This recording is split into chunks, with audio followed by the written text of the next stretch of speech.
Comme vous l'avez sans doute remarqué, ça fait un petit moment que j'ai pas sorti de vidéo, tout simplement parce que j'ai plein de choses à côté et j'arrive pas à organiser mon calendrier, on va dire, pour pouvoir tout faire en même temps. Du coup, je vais essayer un nouveau format de vidéo, donc pour en faire moins souvent, ce sera moins sur l'actualité, mais ce sera quand même sur des actus cyclistes quand même malgré tout. Donc nouveau format, plus court, peut-être un petit peu plus agréable à regarder, je vais essayer de faire un petit peu de montage dessus, d'accord, rien de folichon, mais je vais essayer quand même de faire un truc plutôt sympa. Merci de votre attention, bon visionnage. Ce dimanche donc débute ce 4e monument de la saison. On rappelle que les 3 premiers ont été remportés par la Deceuninck Alpecin, Jesper Philipsen qui a gagné Milan-San Remo, on a eu Mathieu Van Der Poel qui a gagné le Tour des Flandres et également Paris-Roubaix. Naturellement, Mathieu Van Der Poel s'alignant sur Liège-Bastogne-Liège, on peut s'attendre à ce que ce soit le grand favori. Mais il ne faut pas mettre de côté la présence de Tadej Pogačar. Tadej Pogačar qu'on n'a pas vu courir depuis un petit moment, c'est vrai, mais on sait aujourd'hui qu'on n'a pas forcément besoin de faire beaucoup de jours de course pour remporter des grandes courses. Alors la preuve avec donc Pogačar, tout comme Mathieu Van Der Poel, qui n'a même pas 10 jours de course à son actif en cette saison. Donc les 2 principaux favoris pour cette saison sont naturellement Mathieu Van Der Poel et Tadej Pogačar comme je l'ai dit.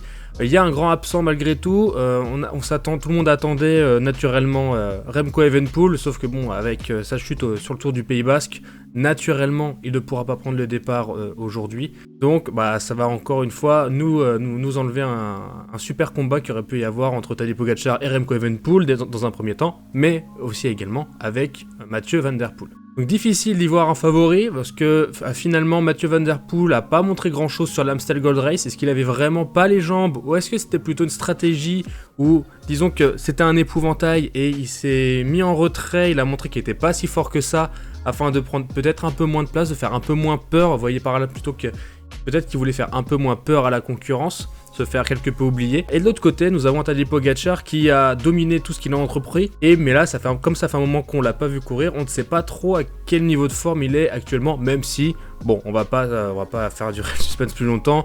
On l'imagine au top niveau, naturellement, pour un monument de ce calibre. A savoir qu'entre les deux, déjà, Tadej Pogačar a remporté Liège-Bastogne-Liège en 2021. Fait qu'il a pour lui l'expérience, il sait déjà à peu près où attaquer et il a déjà fait une fois, donc ça peut être déjà un avantage pour lui. Contrairement à Mathieu Van Der Poel. Mais bon, après, soyons très clairs, un grand Mathieu Van Der Poel semble difficilement battable quand même, tout comme un grand Pogačar semble difficilement battable. Alors à part ces deux-là, parce qu'il n'y a pas que malgré tout, qui est-ce qui pourrait espérer jouer la victoire? Alors déjà, faudrait pas mettre de côté trop vite Tom Pidcock. Tom Pidcock qui est peut-être un cran en dessous de ces deux-là, mais qui malgré tout, on sait qu'il est fort, on sait qu'il est bon, les parcours qui sont difficiles, ça lui fait pas peur. On peut noter quand même la présence également de Stephen Williams qui a gagné la Flèche Wallonne, il avait semblé très fort, il avait surclassé tout le monde. Bon après, en face de lui, il n'y avait pas non plus des coureurs du même acabit, on est bien d'accord là-dessus, mais mine de rien, il a montré qu'il savait très bien passer les bosses, donc notamment le mur de Huy au niveau de la Flèche Wallonne. On a Kevin Vauquelin, pareil, intéressant, Kevin Vauquelin qui est un bon coureur. Bon, après, je le vois bien faire un accessit, pas gagner, hein. On peut aussi noter pareil dans ce cas-là, Benoît Cosnefroy, Romain Grégoire, Guillaume Martin, Valentin Madouas, Romain Bardet, David Gaudu, voilà, Marc Hirschi, voilà, tout ça ce sont des coureurs qui peuvent faire potentiellement un bon classement, mais je les vois pas gagner. J'ai oublié Tige Benoît, enfin bref, il y en a énormément. Michel Kwiatkowski, Simon Yates, bref. Vous avez compris, il y a même énormément de coureurs qui pourraient faire un bon classement, mais sans atteindre cependant le podium. Enfin, quoi que sur le podium. Moi, du coup, mon podium, si je devais vous donner mon pronostic, je vois bien Tadej Pogačar remporter un 2e Liège-Bastogne-Liège.